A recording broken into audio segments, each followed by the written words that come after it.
Gary and Christian and I sit around and we talk a lot in DMs about camera gear all the time. Like, hey, I'm thinking about upgrading this because one of the things that happens when you are a content creator is you kind of get addicted to your camera gear. When I used to play golf, it was very similar to that. I would, I was always looking for the next driver or putter or whatever that was going to improve my game. And I think that's, especially for us gamers, this is something that we're kind of addicted to. And so one of the things we said is like, we should be having these conversations in public so everybody else can get something from these conversations as well. Not to mention somebody might have a better recommendation that we check out and we go, oh crap, we didn't even think of that. That's a great idea.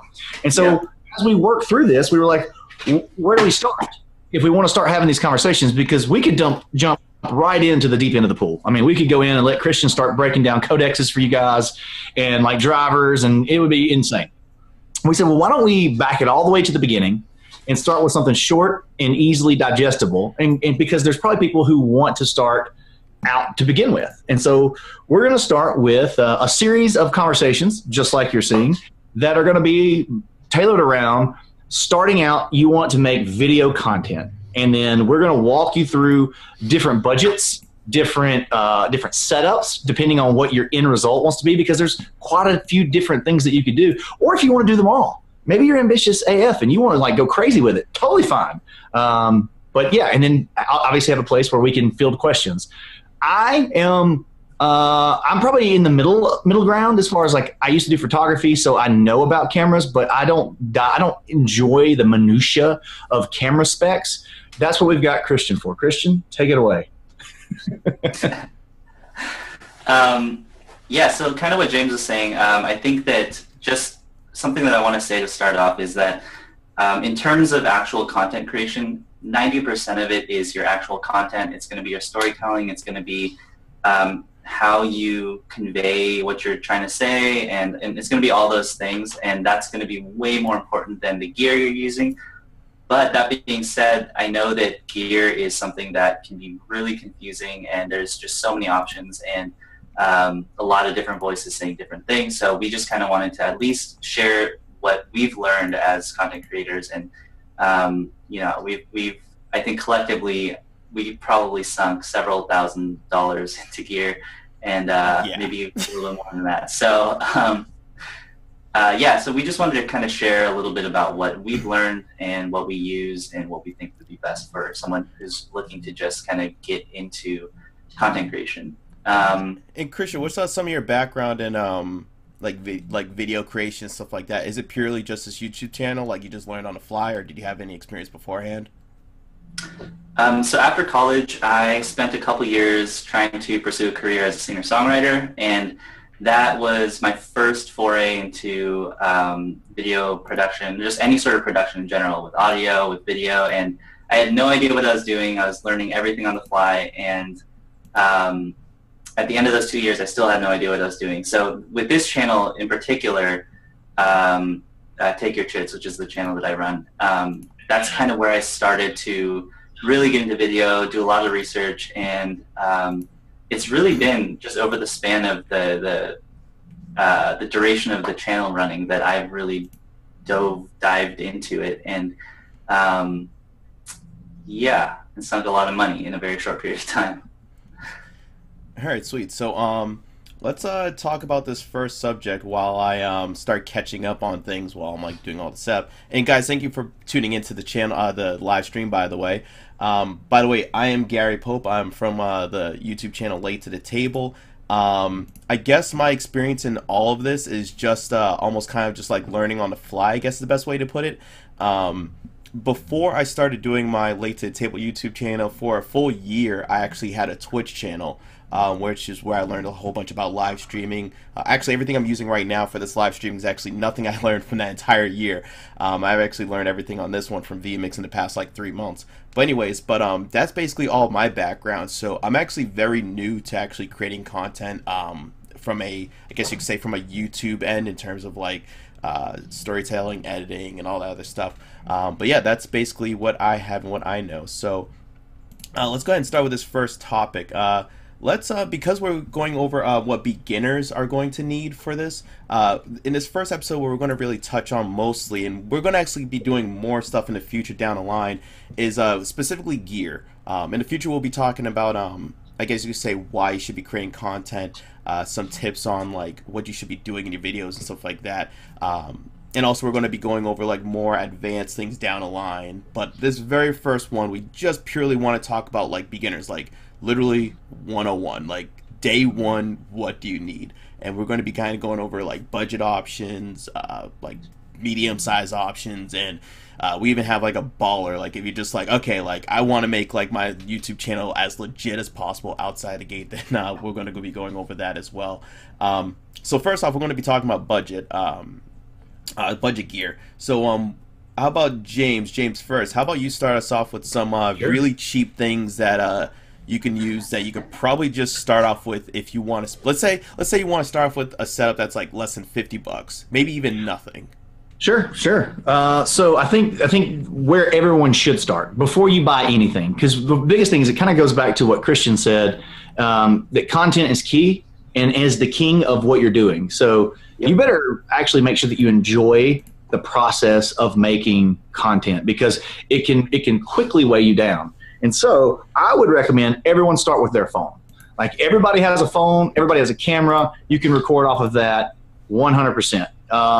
Will it be super high end quality like Man vs. Meeple? No, but it's a great place to start. If you go to Druid City Games and you scroll all the way back to my videos, you'll see some of the worst garbage you've ever seen as far as content creation. It was a hot dumpster fire, inferno nuclear waste dump. It was. I You don't can't really have to scroll down for that. It was terrible. But I will tell you. So one of the things that you can grab that you can pair it with your phone is a gimbal for your phone. Your phone will slide right into this gimbal. It puts it on an axis. You're not gonna be able to see it from this, and you can control it from here, right? And what this does is it keeps your phone, as you're showing people things, it keeps it from looking like Blair Witch Project. Because there's two things that instantly people see as soon as they queue up your content. It's the audio, because we hear things before we actually visually process. So if it's a dumpster fire of audio, it sounds hollow, it's echoey, it sounds garbly. They're out. And then lighting and what they're looking at. So you're going to want a couple things you can do if you're like going as cheap as possible. If you have a super steady hand, which nobody does, but you can try to handhold your phone. I wouldn't say, at least for practicing, go ahead and try that, right? Like try zooming in on the things that you want to zoom in on. You can buy a cheap little $10 tripod that you can actually set your phone up on and then shoot yourself doing some talking head stuff. Like you can do that. Get your setup, whatever you're trying to show, near a window during the day that's not like blazing sun, but it does have good window light. Window light is gorgeous. Otto, to this day, still shoots up against some sliding glass doors he's moving now, but before, like everything he did was daylight through windows. So I forgot about that. Yeah, he did that for like. Window light is gorgeous. I mean, you'll see photographers, they still use window light. But this little thing right here can really take your just straight up video from your phone to another level. And I would say these are not created equal. This is my third one in about 2.5 years. They're kind of finicky. But this one that I found here, to get really specific, is DJI. DJI is drones. And it's a drone that I have. It's the Mavic Air. So we can probably get into that whole chestnut later in a much later episode, but they're known for their technology. So I would say use a window for some window light.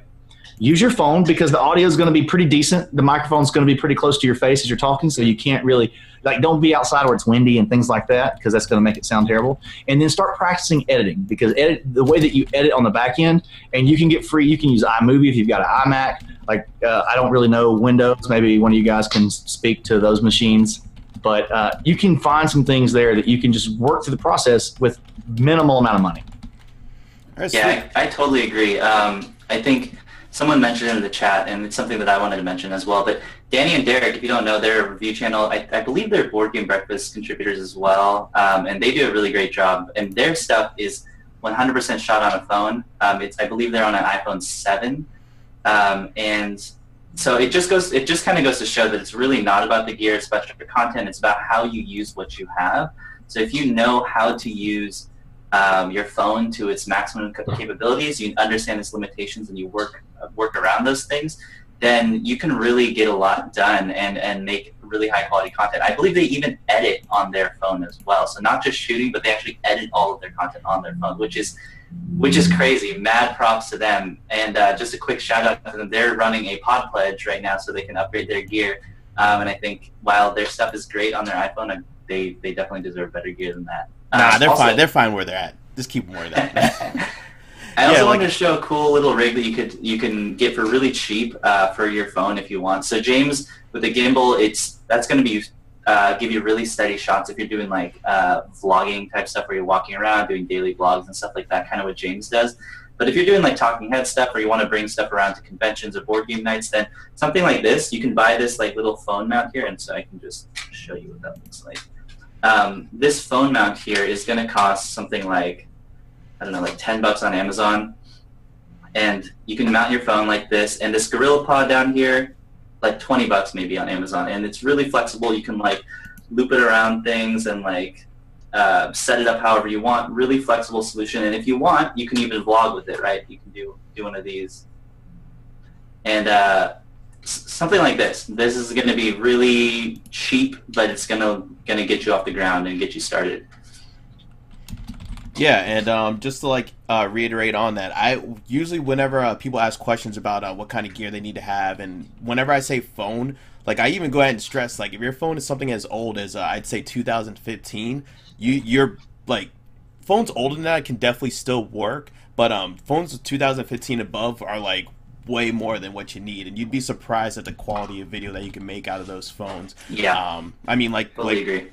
Like he was just saying, like Derek and sorry, I always forget the second name because I always just say Derek's channel. Danny and Derek, yeah. Yeah, Danny and Derek, sorry. But yeah, it's just like, just their channel alone is just like a pure example. And then like there's Rado as well that James brought up, which I completely forgot that Rado did it on his phone, which is like the entire point of the video. No, he didn't on his phone. I was talking about the window light.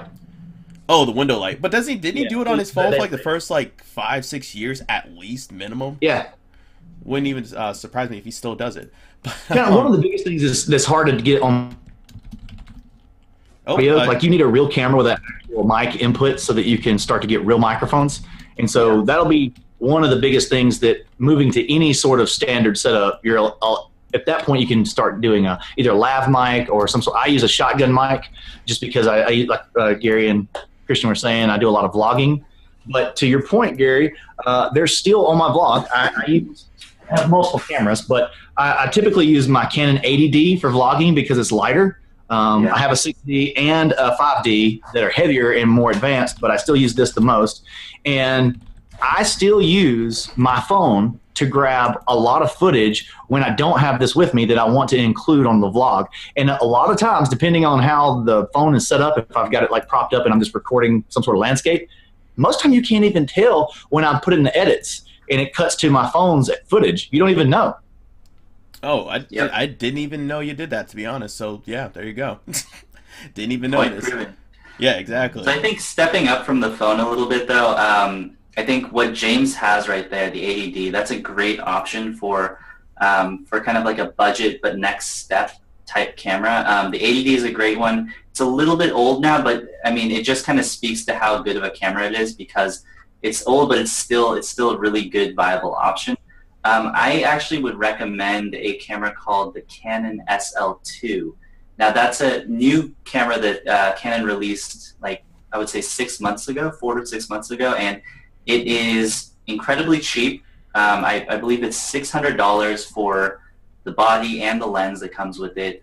You're gonna get Canon's like incredible autofocus. It's able to track your face, and the autofocus is smooth, and you're not going to get that kind of pulsing in the background where when you focus, it looks like it's trying to hunt and try to find that focus. So the autofocus is one of the best features of the Canon brand of cameras. It'll make video editing and creation so simple and easy, just because you're not always having to find focus or like autofocus or click the focus button or do manual focus or whatever. It's just you can just trust it to work.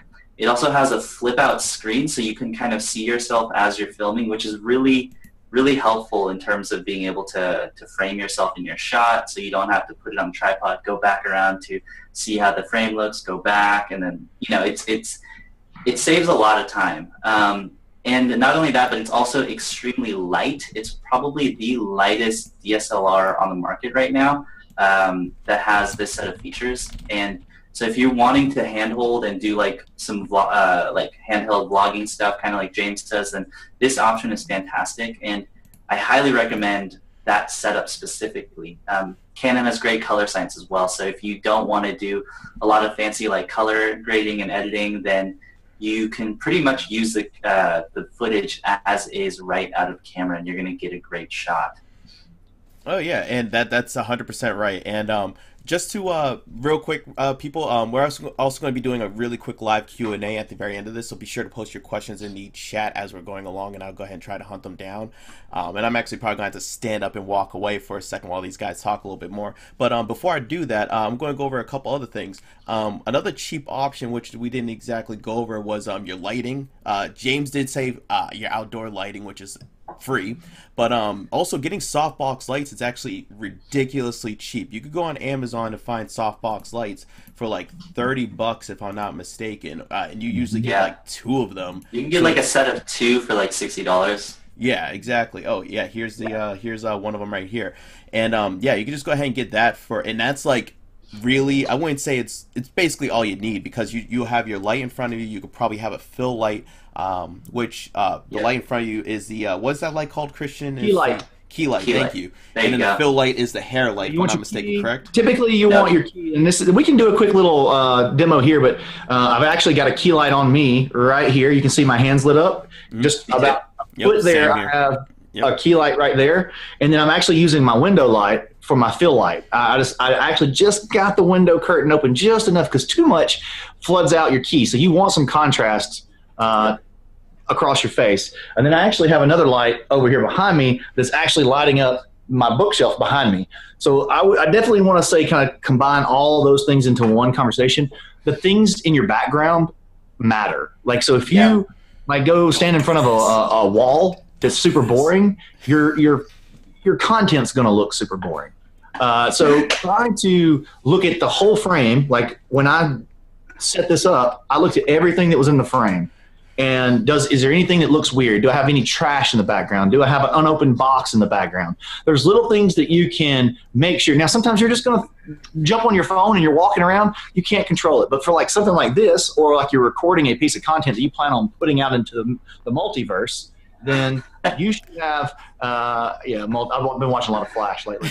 A key light, try to do these things. These are things that you can control and you can practice and get better at, and it doesn't cost a lot of money. Yep. I love that James is just subtly roasting Gary right here. I'm pretty sure the ongoing theme in all of this is that I'm going to be doing everything wrong as we're shooting this live. I have no fill light. I just have my key. There's nothing over here reflecting it or helping me out over here. So I'm just like in shadows. I have I don't even have a white back. People are old enough. It's like Tim the Toolman Taylor, right? We've got to have that one thing that's like, this is how you don't do it. Yeah, exactly. There you go. There you go. Yeah, just look at Gary's stream, and that's exactly what you don't want to do. Yeah, exactly. Just thank you, Gary, for showing us a bad example. Yeah, no problem, man. Anytime. I got you guys. Anytime.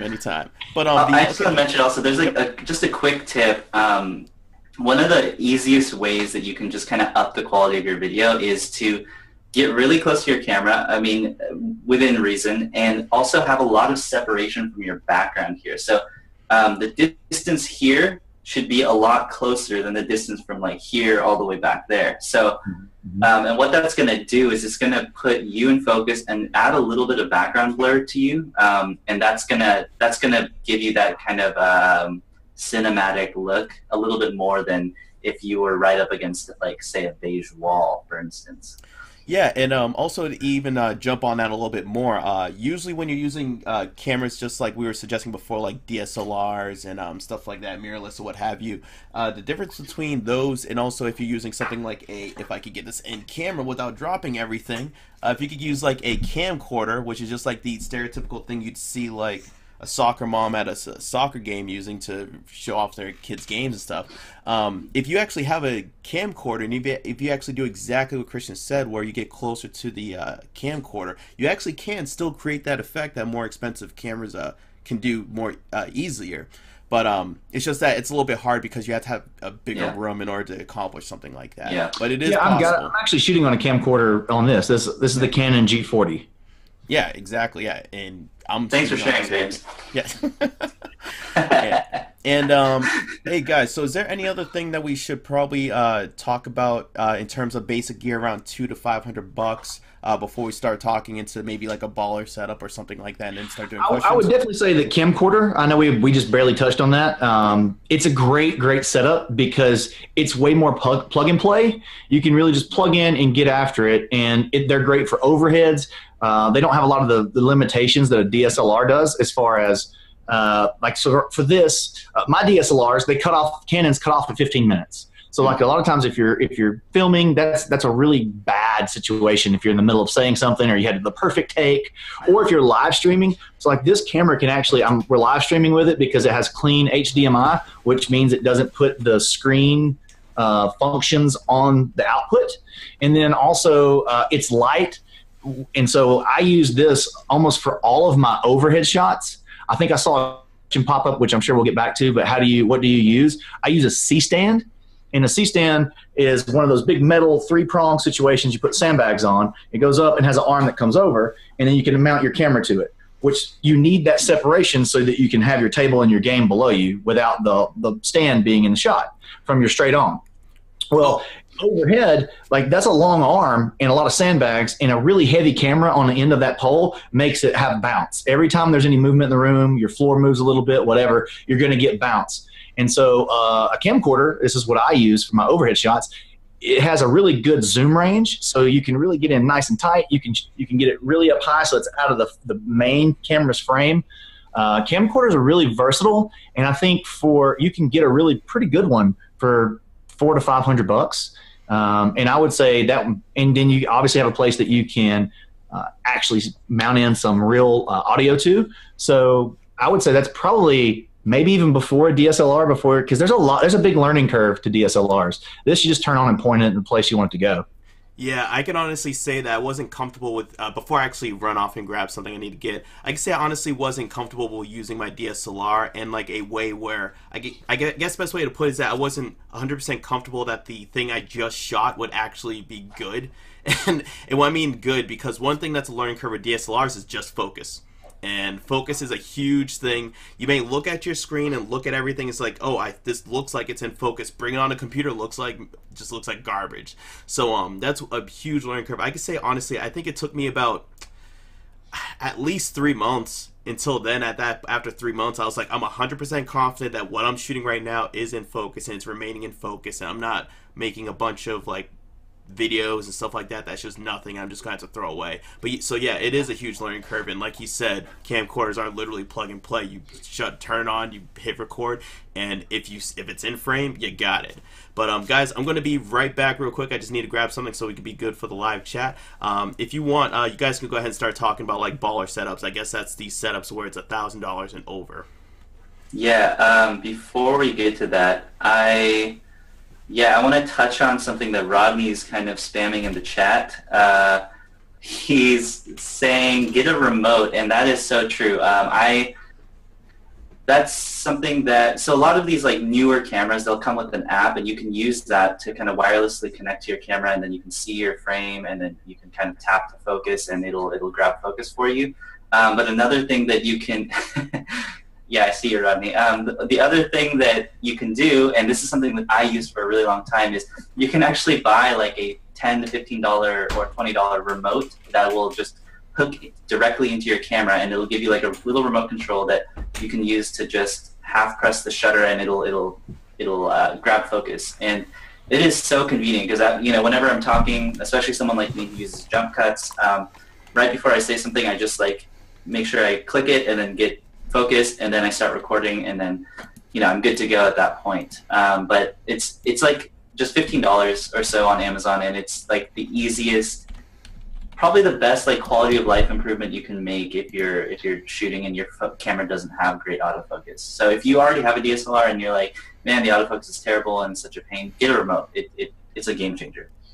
Oh yeah, and like since I have like Sony gear at the moment right now, the other thing that I need to worry about is not even being able to see my monitor. So getting a little mini monitor for your camera is also a huge thing, so you can also see everything and put it in frame. But yeah, it's cheaper just if you can have a phone app if your camera happens to have that. So yeah, definitely go with that too. But other things that you could probably start spending a little bit more money on if you want to get into the really expensive gear. James already touched on gimbals. Those can actually run up a lot of money if you get a really good gimbal. The other thing you could probably get is like if you want to be crazy and if you're actually going to be using it, because if you are going to be using it, you will actually get a lot of really good use of it. But I would even go as far as saying what's called a drone. But that would be far down the line, in my opinion. I don't think that's something you should be getting right out of the gate, but that is something you could think about down the road, because James, in my opinion, is making good use of it since he does vlogs. I wouldn't get entirely great use of it at first, and I don't know if, Christian, you'd get any use out of it at all. I don't think. It really depends on your content. Really. So if you're doing I also don't think people really need drones for making talking head board game videos in general. I mean, like, if you're doing what James is doing, then that makes a lot more sense, but for like 90% of people, there is one way that you can use them. They make a little attachment, and you essentially, it's like you hand hold it, and it mounts to the drone, and you can use it as a 4-axis gimbal, and you can use it for like pan shots or slider shots, because you know that gimbal steadies out the shot. But I think that's a conversation for more like in the advanced things. Yeah. I want to mention one thing before we get too deep into the baller setup, because this is still a cheap setup. This is the Manfrotto 244. This arm is, I use this more than I use probably anything else. Why? Because you can mount this. It has a C-clamp, or what do they call this? This is a Manfrotto clamp as well. This attaches to the end of it. You can lock this down onto the table, and then you just turn this, and this moves a million different ways. I use this all the time for like if I'm going to shoot straight down like a player board, or I want to get a nice tight shot of something like game components. Or you can actually mount it to the table and back it off a good bit if you have a wide lens, and it can be like right in front of you. This thing can mount to anything that it can clamp to.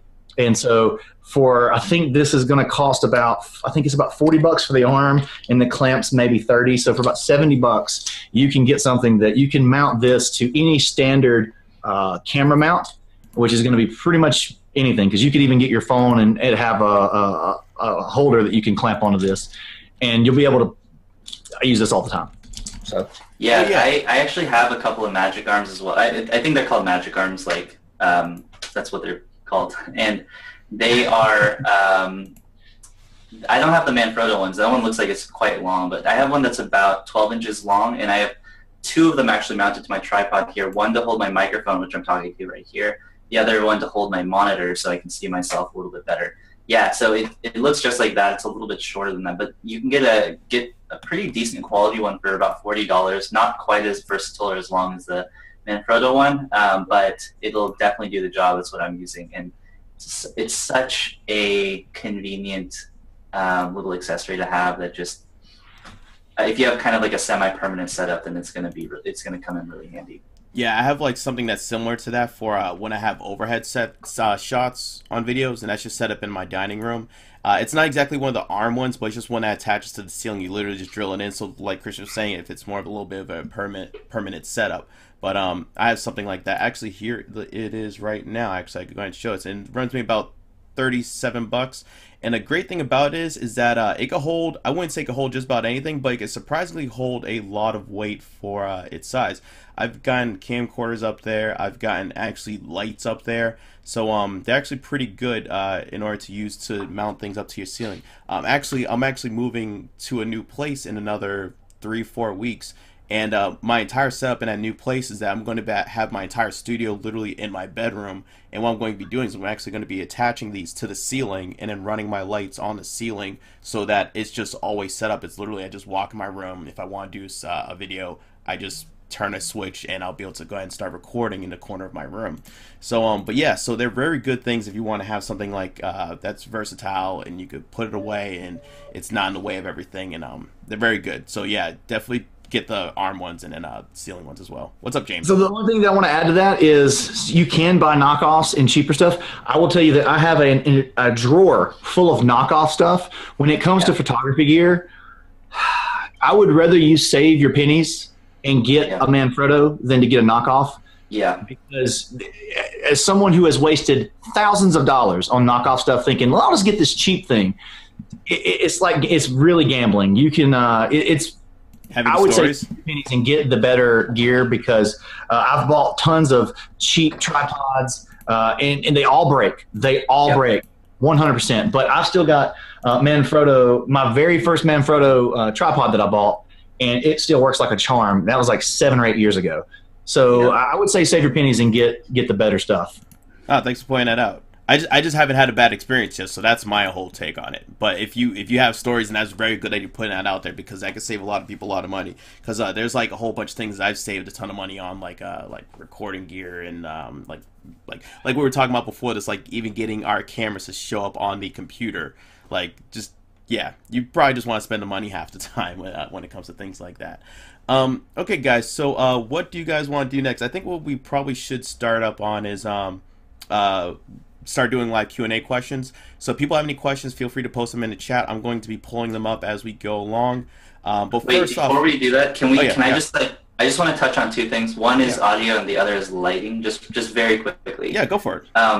In terms of, so James has touched on this multiple times during this stream, but audio is super important, and it may be one of the most important aspects of your video. It's really overlooked because it's not visual and you don't really see it, but bad audio ruins good videos, and that's kind of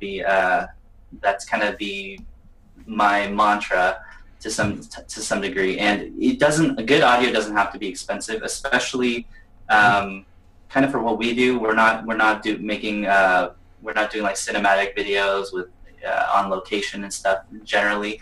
So all you really need is one of these. This is a like, you can go up to like the Rode VideoMic Pro, which is around $300. Fantastic microphone. It has an auto on and off. So if you turn your camera off, it'll turn off. If you turn it on, it'll turn on. It has a detachable cable. All these like fancy features. You don't really need that. It's a great microphone. But this thing right here, I use this for probably like 60% of the videos that I've made. I'm actually using a better setup right now. I decided to go through the hassle of having to sync it all up wirelessly or in post and everything. But this thing costs $27 on Amazon. And it's right now. Yeah, did you bring it up, Gary? Yeah, I brought it up. Right now, you can get it on Amazon Prime for $32, but I saw some for $27. 27, sorry. Yeah, so you can find this on Amazon for very cheap. It's listed several times because everyone's trying to sell it, but I got mine for about $27, and the price fluctuates quite a bit. So definitely grab one of these if you don't have an option. And the one thing that this is going to do is it's very directional audio. So if you're out and you're vlogging or whatever, it's going to kind of block out a lot of the off-axis sounds that are coming towards the microphone, and it's just going to pick up what's in front of it. It also has this 10 decibel boost. So oftentimes on our cameras, the preamps, which are kind of what boosts the audio signal going into the camera, those are going to be really low quality, and they're going to actually produce a lot of noise, like a lot of hissing and just basically create a lot of white noise in the background. What this 10 decibel boost does is basically, as the audio is being picked up by this microphone, it's going to boost it internally here. So by the time it hits your camera, it's already pretty loud. So your camera doesn't have to artificially boost the signal inside the camera, meaning you're going to get a cleaner signal with less white noise. So that's one of the cool things that this does, as well as the Rode. The Rode has a 20 decibel boost, which is much higher. But for $27 versus $300, it's kind of a no-brainer. Yeah, you really can't. Yeah, that's my recommendation in terms of like best bang for your buck audio. Yeah, and James has another one that you can talk about. Couple of things. This is one of the things that you can start with that's super cheap. So this actually is a lav mic that plugs into your cell phone. And the one thing that you need to look out for is most cell phones won't power an external microphone on their own. I found this out the hard way, again, buying cheap stuff. This one doesn't have a battery, so you're going to want to get one that has an on-off switch with a battery, but it's like 12, maybe 15 bucks. Clip it on. Audio is really, really great. Goes direct in. So that's a cheap one. And then this is a great, versatile USB Yeti microphone. Christian was talking about it. The advantage of a shotgun mic is it really, like right now, I'm using the Rode Pro that they were talking about earlier is attached to this camera. Right outside my window, my AC unit is on and running, and it's loud and it's humming, and I can hear it, but you guys probably don't hear it because the shotgun mics hit me. And to my other side, outside of the door, is my 4-year-old daughter who is singing as loud as she possibly can because she knows Daddy's recording something. So she's getting after it and playing in the hallway where we ask her not to play when Daddy's live streaming. So we don't use this when those type of situations are on because this picks up it has a couple settings to try to help it, but it doesn't do a good job. A shotgun mic is going to nail perfect audio. This is just a great all-around. I think it's about 129, and you can plug this into almost anything, and it works. So it's also a great option. Yep, got it on the screen right now. Yeah, the Blue Yeti. It's around $100 if you get it refurbished right now. So that's a great all-around option. Yeah, it's a really good plug and play.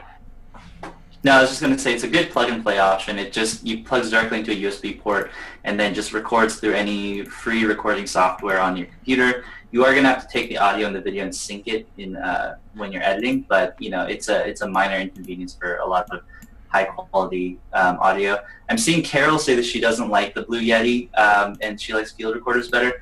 I actually don't like field recorders with their built-in microphones because they do stereo recording, and for something like a talking head, you're going to want a mono signal, and the stereo recording is going to make it, you're going to get this weird like phase stuff that's going to happen, and you're going to get this weird like warbly sound unless you just sum it into one channel or you only use one channel, like the left or the right channel.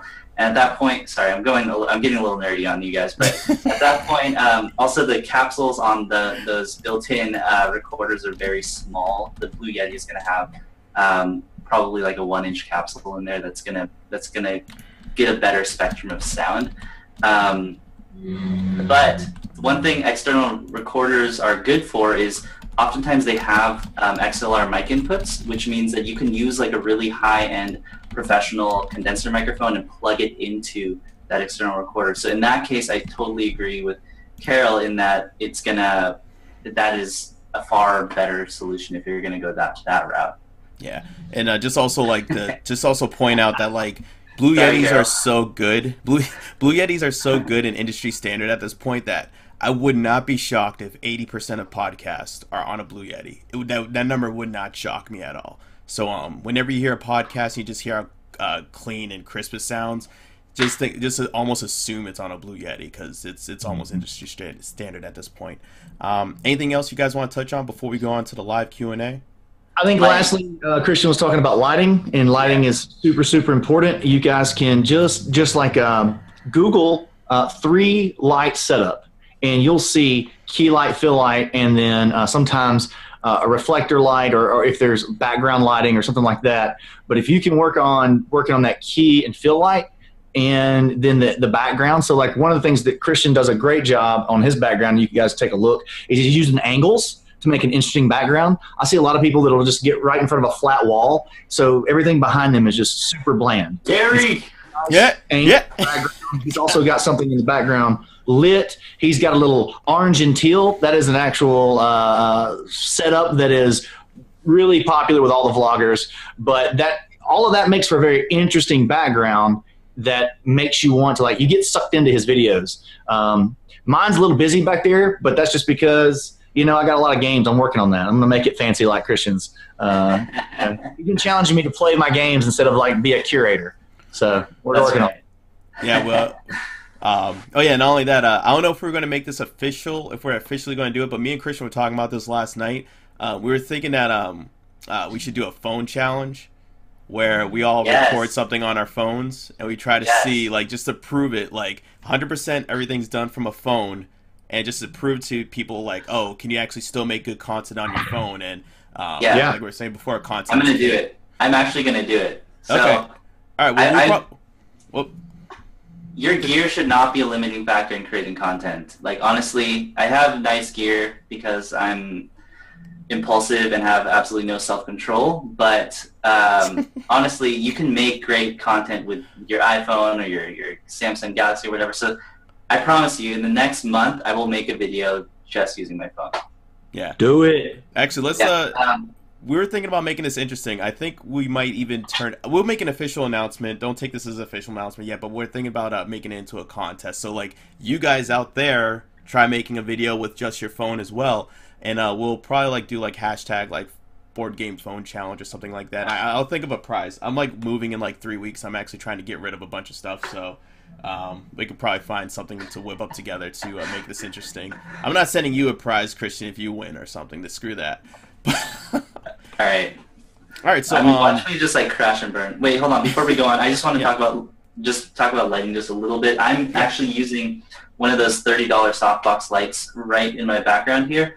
It is pointing. It's kind of out of frame. Let me see if I can turn my rig here. One sec. But so if you look over here, so that's my computer. But behind it, right.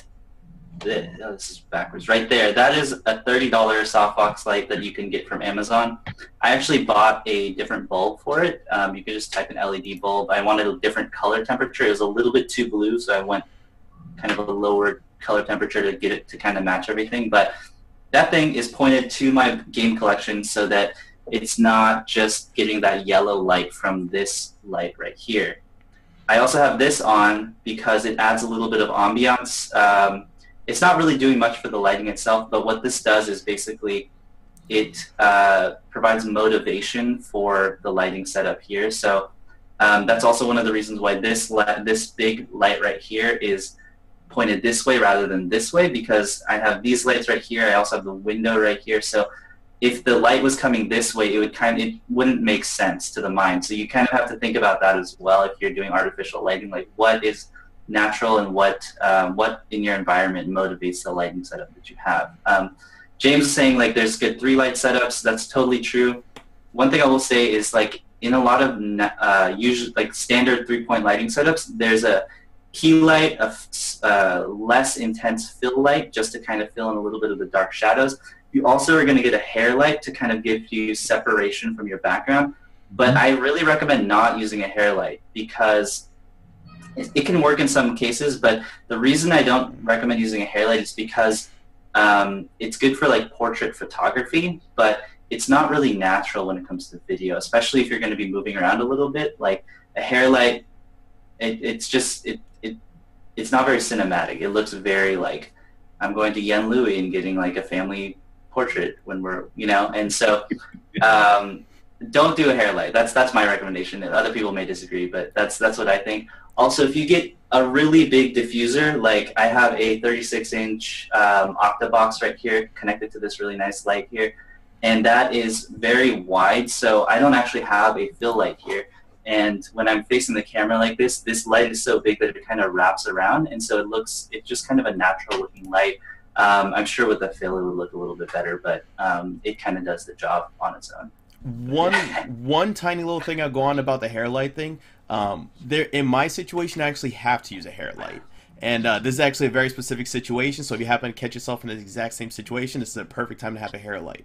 I use a hair light because if you ever watch my channel, I am in a completely pitch black room, and I have one single light from in front of me, and because I'm also sometimes wearing this black shirt as well, we're not going to beat around the bush. I'm black, I have black hair, in a black room. That does not mix well. So in my situation, I actually have a hair light to get myself contrast to the background. So in that situation, if you're in a situation where you actually need some sort of light difference to have yourself be noticeably different from the background without yourself blending into the background too much, then in that situation, yes. But yeah, what Christian said, you don't really need a hair light all the time. It's just something where that's probably maybe the last light source if you're even going to consider it, if it makes sense for your situation. But I wouldn't jump to it all the time. It really depends on the situation, and usually I'd say 9 out of 10 times you don't really need it at all. Yeah. All right, but anything else before we go to the live Q&A? I was going to you guys may have seen me hugging my Draycast earlier. Yeah. I was 1 second. So the audio, as far as the lighting goes, you guys probably saw me hugging my Draycast, and that's because I finally dumped my Cowboy Studios $75 cheap softbox about 6 to 8 months ago, I think it was, and I got these Draycasts, and these Draycasts have changed my life. I love them. You get to charge. You can hook them straight into power, but you can charge the batteries. And I can literally put these anywhere. So it's awesome to be able to take these off the stand, and you can control the light. They have a temperature gauge and intensity. So you can match the window light, which is important. You don't want, like Christian was talking about, you don't want yellow, tungsten, orangey yellow light on one side and natural bluish light on the other. It just makes for a really weird, makes for some ugh. Yeah. So you want to try to match your light up as best you can. These allow you to do that. And then as far as, like I said, they're not cheap, but they're not studio grade, high end, expensive. So there's kind of in that. I think a set of these are about $350. But if you're shooting a lot, it is worth it. Not to mention they're LEDs, so they don't get hot, and you don't like cook yourself and start sweating when you're on there. But as you saw, I turned this off to show you, and you see my background went completely dark, and so this gives a very cinematic kind of feel with the background being very dark. And so if I can turn this back on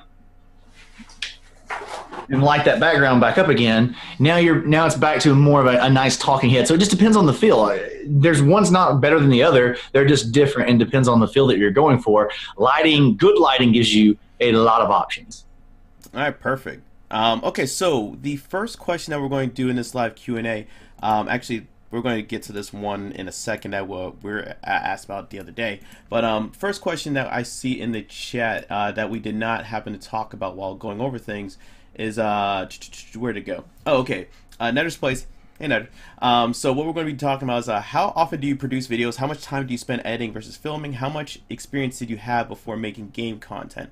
At the beginning of the video, we kind of went over our experience before we got into making board game content. I just had 1 year doing live streams. Christian, you made music videos, if I'm not mistaken, correct, right? Yeah. For like a year? 2 years. 2 years? And James, what did you did like, I remember we were talking about this, you did like wedding photography, stuff like that. What else did you do again? Yeah, I just did standard photography. Okay. And how much, just go off the first one, how often do you guys produce videos? James, I don't even want to hear you.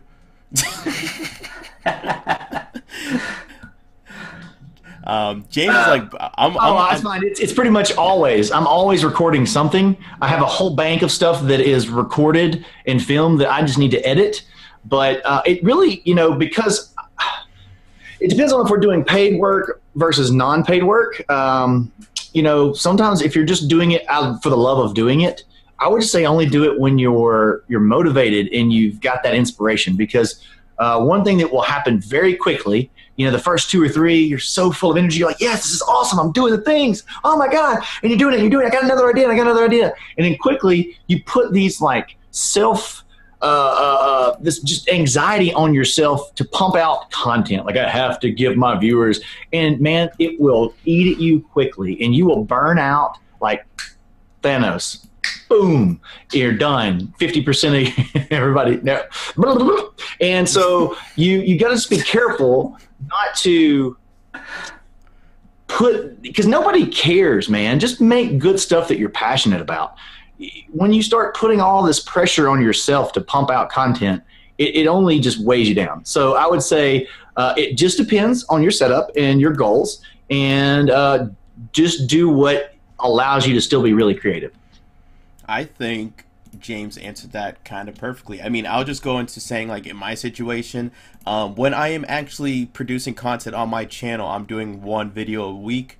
That's kind of what I set my goal on. And like James said, like, you don't want to burn yourself out. You don't want to. There was a time where I was making 2 to 3 videos every single week, and putting them on my channel, and I had to stick to that. And I did honestly get burned out by that a little bit. So now I'm pushed back to about a week.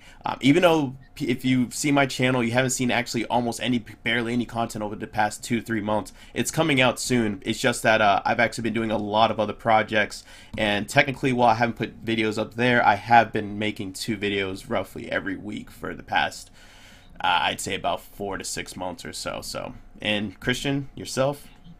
Yeah, I'm probably the most inconsistent when it comes to actually creating content. There was like a period between like November and I want to say March where I probably posted maybe 2 or 3 videos. So I am trying to be on like a weekly. I know I'm trying to be on more of a weekly schedule. I actually feel like I'm kind of in the groove right now, and I've created like I have maybe 4 or 5 videos in the pipe right now that I just need to edit. A couple are already completed, so I want to say right now what I'm trying to do is when I'm feeling really motivated, when I'm feeling really like inspired and emotionally like in it, I'm just trying to create as much as possible, because I'm realizing that those moments don't always happen, and sometimes you just got to kind of fight through it, and that's just part of the game. But when you do have those moments where you're just like, man, I'm like so excited to create something, then try to get as much stuff out as possible, because that's where like the magic is. So that's kind of what I've done, and that's why I have like 5 videos in the pipe right now. Lightning question: how long does it take you guys to edit your videos? It depends. You know, it really depends. I would say in the beginning when I was first starting out, because I mean, this is where this content, what we're trying to do is aimed at. I really just worked on trying to do as much as I could when I was filming in one take. And if I messed up, I didn't really worry about it too much. I just tried to go ahead and keep filming and keep going. But I really just tried to make a nice intro of, 6 to 8 seconds, because you've only got about 6 to 8 seconds to get somebody's attention when they start watching your video, or they're going to back out. So try to get that front end exactly like you want it, that's interesting and gets right into the meat of what you're doing. And then an outro that kind of gives everybody like a nice end cap. Like, hey, here was the game that we played. Here's where you can follow me. Here's where you can like. Here's where you can get into more stuff. Nice outro. And try to do minimal amount of editing in the beginning, just because you really want to get things, in the hopper and out. Kind of one of the things Rob was talking about in my latest blog. If you guys haven't seen that, I'm going to plug it, because Rob Manuel, who has been doing content creation for lots of very important people, Geek and Sundry, he's doing Game Talk Live right now. The guy knows his stuff. He lives in California. They know things in California. Ain't they right, Christian? And so the biggest thing I think there is just do stuff. Pump it out, and you'll get better. Like, it'll keep feeding you to want to get better, or it doesn't. And then maybe you find out that you're not made to do video content. Maybe you just find out, like, you in your head, I like to call this the Clark Griswold effect. You build up a thing inside your head, you think you want to do it, but then when it comes to the actual grind of doing it, you don't actually want to do it. And I would just tell you, I would plead to you, like, find the thing that drives you passionately and organically, because then you won't have to try to muster up a bunch of motivation to do it. It'll just be a natural outpouring. Yeah, that's a I will very say, good. Yeah. Nope, oh, sorry. No, you go ahead. You sure? Yeah, you go ahead. Yeah, you go ahead. It's fine. Right. It's fine. Thanks, man. That's really kind of you. No problem. Anytime. But anyways, I wanted to talk about no, go ahead. Sorry. That's it. I'm done. No, Sorry, I just want to add on a little bit to what James was saying, that, and I know this is getting away from your question of how long it takes us to edit, but I do want to say that for someone like me, I think that I am very passionate about board games and about creating content, and it's really fun for me. But there, kind of what James was saying before, there is, when you create content and you kind of get into it and you're like, oh, I want to take this a little bit more seriously, there is this kind of expectation for you to be able to churn out content at a regular pace. And I think that at a certain point it starts becoming kind of a job, and I think that's very natural. But if you can kind of push through that, there's like another level after that where it kind of becomes fun again, and then you kind of rediscover why you were doing it in the first place. And then both sides of that kind of come together, the productive side as well as like the passion side. And so I think I don't think James is saying like quit if you hit that block, but I would like to just reiterate that if you do hit that block, I think it's worthwhile to kind of push through that as well. And just basically to reiterate like what they both have been saying and put it in terms of numbers from my end, when I first started creating videos, which was about a year and a half ago-ish, if I was just to make a very simple video about just like my talking head, giving advice and stuff like that, that video took roughly about 20 total hours, I'd say. And I include shooting, editing, getting all the B-roll and stuff like that. Roughly about 20 total hours because I was also learning the applications as well.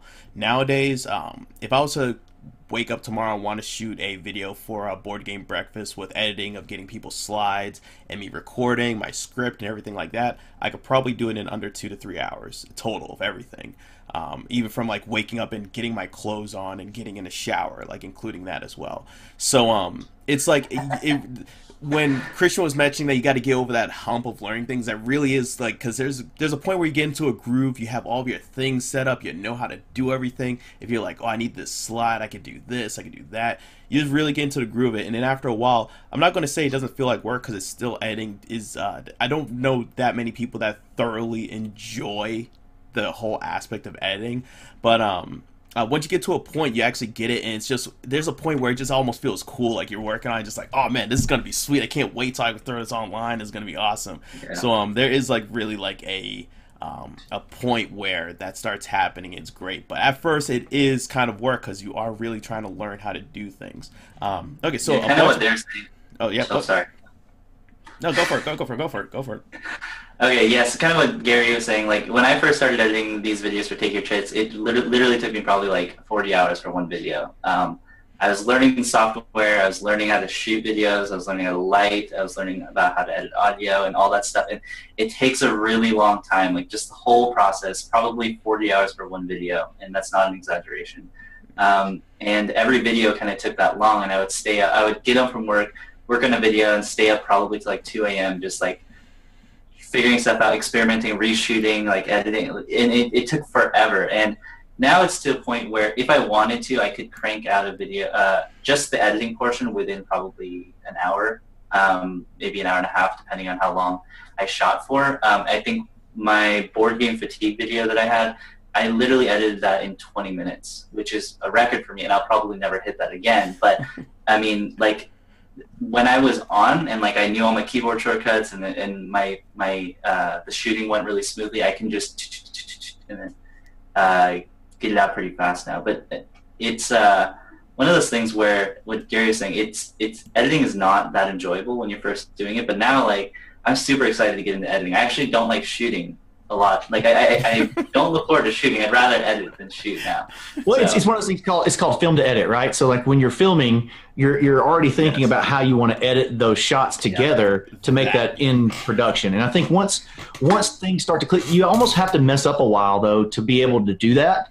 You've got to kind of get something you can, and then when you've got it on the computer, like, oh man, if I had this B-roll shot when I'm saying this thing, I could overlay it right here and it would be sweet and drive home the point that I'm trying to make to the viewer a lot better.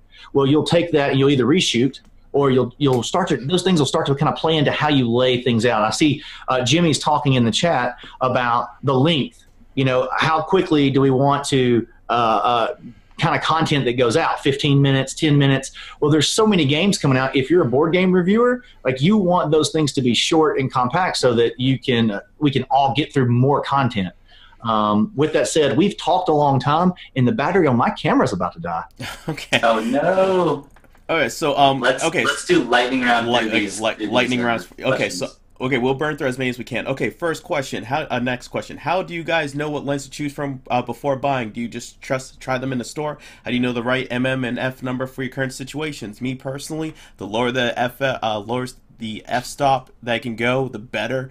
And also in terms of the millimeter, it depends. I'm getting to the point now where I almost kind of would want zoom lenses just for the convenience. But if you just get a standard like a 50 millimeter or something like that, those are very good in terms of being able to have something that's small. Usually it's cheaper, and also usually has a better picture. It's more sharp, which is the technical term that people use in photos. But it's more sharp, meaning that it has more details. You can see like more texture in the skin and stuff like that. So basically, lower f-stop number, The millimeters that you're buying, it just depends on what you want to use. The lower the number is, the more zoomed it is, meaning that you can get closer to the camera and you'll see a lot more things. While if it's a higher number, that means you could get like a bird like at the end of a football field. So it really depends on what you're trying to shoot. I'd say in most situations with board gamers, you usually want to shoot between the range of 20 millimeters to 50 millimeters. But anything else? I agree. Yeah, so I agree with Gary. The lower the f-stop, the better. I would say if you're on a crop sensor, which is like the ADD or the SL2, the Canon SL2 that we were talking about, then you're probably going to not want to go higher than 3.5 f3.5, or a higher number than f3.5. And if you're on a full frame camera, then you're probably not want to go higher than f5.6. But yeah, the lower that number, the better. I would say the perfect focal. Oh my gosh, I just unplugged my headphones.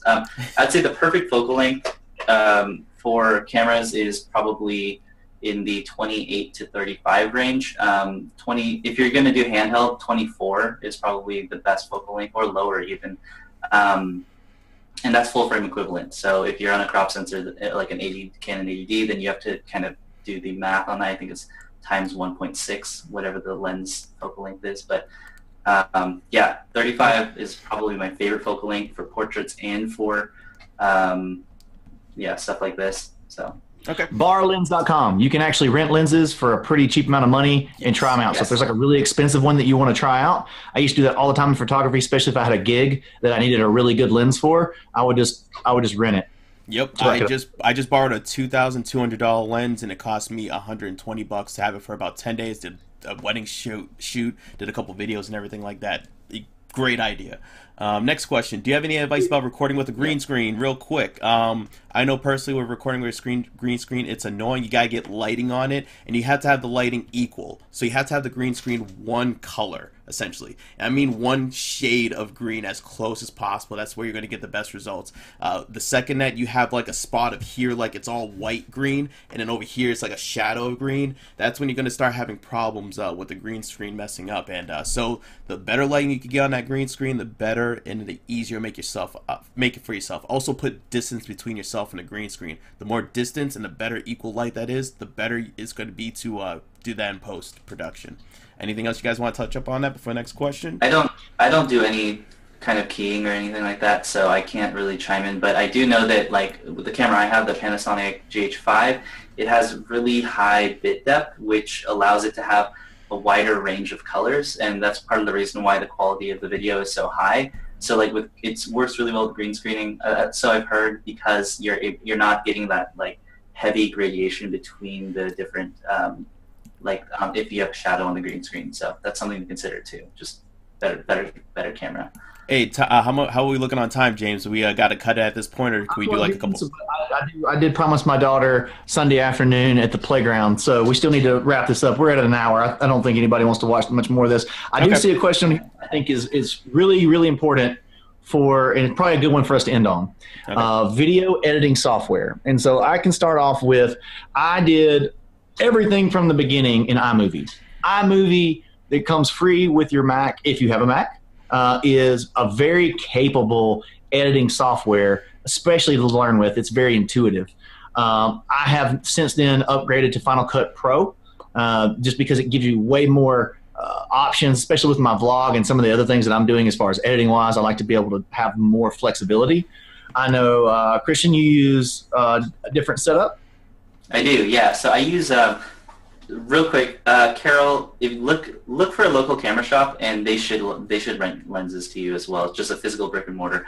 Anyways, the setup that I use for editing is I use a software called DaVinci Resolve, and that's a free software, and you basically get all of the features. It's fully featured, and it's I would say it's a pretty equal competitor to Adobe Premiere. It's a lot harder to use, especially since the color it was originally a color grading application used in Hollywood, and the way you can manipulate colors is so robust, and there's so much to dive into, and the way that they have a lot of their editing and grading and stuff, the workflow setup is very different from the way the Premiere is set up. So if you're not willing to invest the time, then maybe go with something a little easier. But if you're looking for something that is 100% like a professional quality, then this is a free software called DaVinci Resolve. I highly recommend it. Obviously, I like the way my videos look, and it's what I use, and you can pretty much do everything that you want. Yeah, and myself personally, when I started out, I used Sony Vegas. It's a fairly cheap video editing software. I think, if I'm not mistaken, the full version was like $70. There's no way in the world it was over $200, but I think it was around $70 when I bought it. And I did that for roughly about the first 8 to 12 months I was editing video, and I just recently, over the past 3 to 4 months, switched over to Adobe Premiere. And Adobe Premiere, yes, it is a bit expensive because if you want to get the almost all of the features you get with Adobe Premiere, you almost might as well buy the suite, especially if you're going to be editing photo as well and doing Lightroom. Lightroom is great. Is going to be running you, I think, roughly around $700 a year. But what I'm doing, and I suggest for everyone else to do, is if you have kids or if you have a teacher that you know, just use their email account, and you could go ahead and get it for about $200 and get everything for the year. So that's a very good, cheap way to go about doing it. But yeah, that's basically what I'm using right now. Definitely have for this is going to be where you spend the majority of your time. So try a few things out, try the trial versions of things, and whatever feels most natural to you, just go ahead and dive into it. Go ahead and buy it, and then start consuming as much YouTube tutorials as you can, because like Christian was saying earlier, he's learned all the shortcuts on his keyboard. That all those little things add up to hours that you can save. And as far as like your burnout, if you're better at editing, you're probably not going to burn out. Like I still struggle because I only moved over to Final Cut, say, when I started doing the vlogs, because that's when I noticed that I needed more of a more wide open flexibility. And that was only in December. So there's still stuff that I'm learning. I actually have a local guy. I paid him to come spend like a couple of hours with me, just teaching me stuff. Like I'm terrible at organization. So I had him teach me how he organizes his files. All that stuff's very, very important when you start getting into like how you're going to pump out a bunch of content over time. Yeah, that's all that's very important. Last thing that I want to say is, we've all recommended really high-end video editing software, but one that I really like to use, and one that I used for the first maybe 5 videos that I made, and I've used it in the past, is a program called Vegas Movie Studio Platinum, I believe, and I believe the most recent version is 14 or 15. Highly recommend that. It has like 70% of the functionality, like the main functionality that you would expect from like Premiere or something, and it has like you won't really need any, if you're doing talking head stuff, you really won't need another software than that, because what you're really missing from that is like histograms and scopes and all these like fancy technical things that can be helpful when you're color grading, but you don't really need. But it's very fully featured. It supports 4K.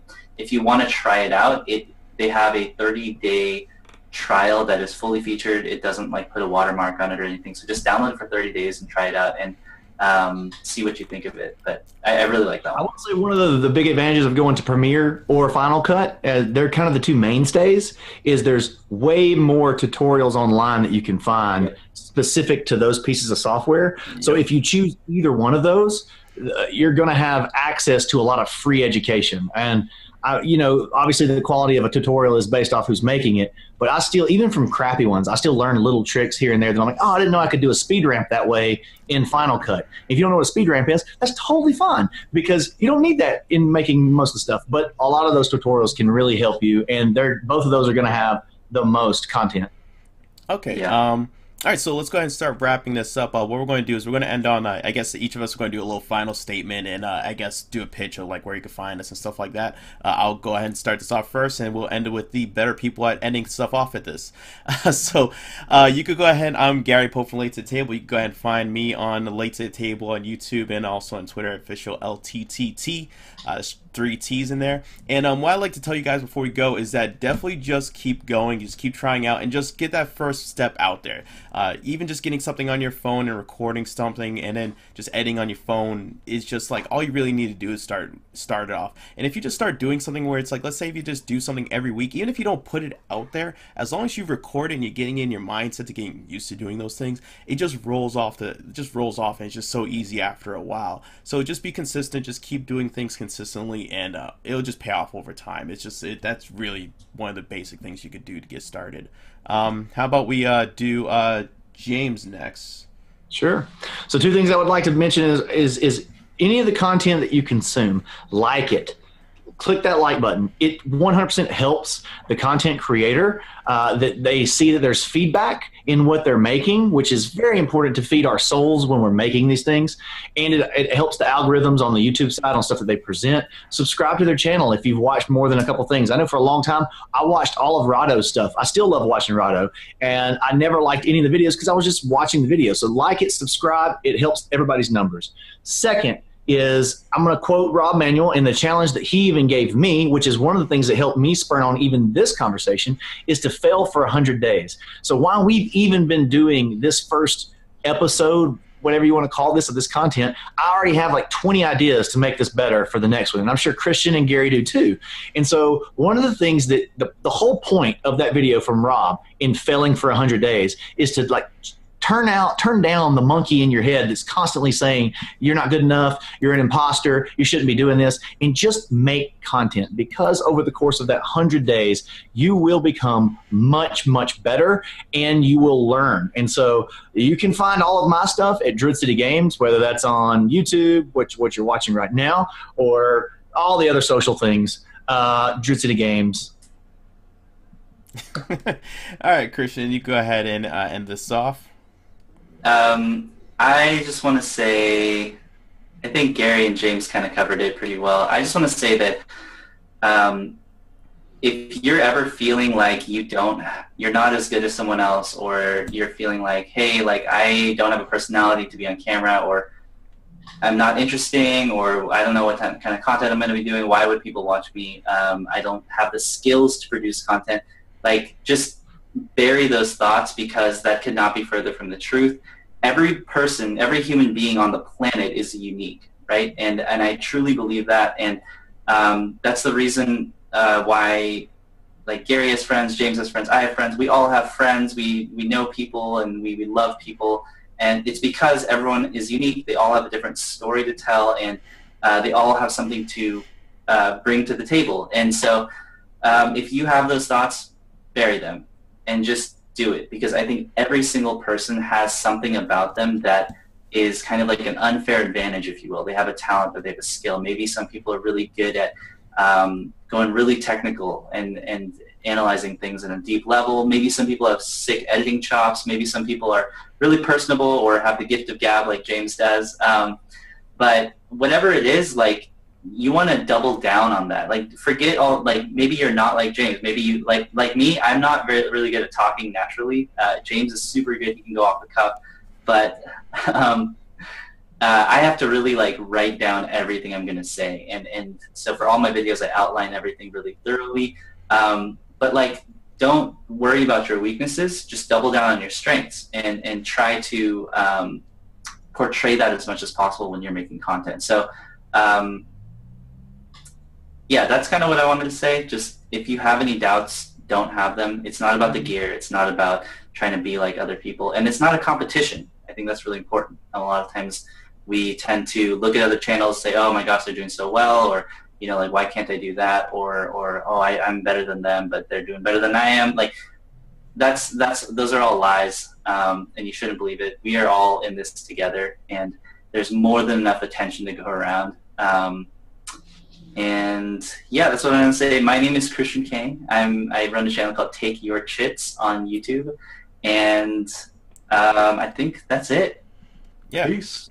Yeah, and guys, just one last thing. Be sure, if you have any other further questions, be sure to ask them in the comments after the video. And probably James will be getting all the notifications and trying to answer what he can. I'll peek in every once in a while to see if I can answer any questions I can. And we should be back. The next time we're going to be talking about specifically why you should be making content, and the reasons why and how you should go about doing that. We're not going to tell you how to run your channel, but just like things you should be considering. So, anything else before we go, guys? Is that all right? Thanks, guys. That's it. And we'll get you guys next time. Make more stuff. Yeah, make exactly. more stuff. Yeah, make more stuff. Have a good one, guys. See you. Peace.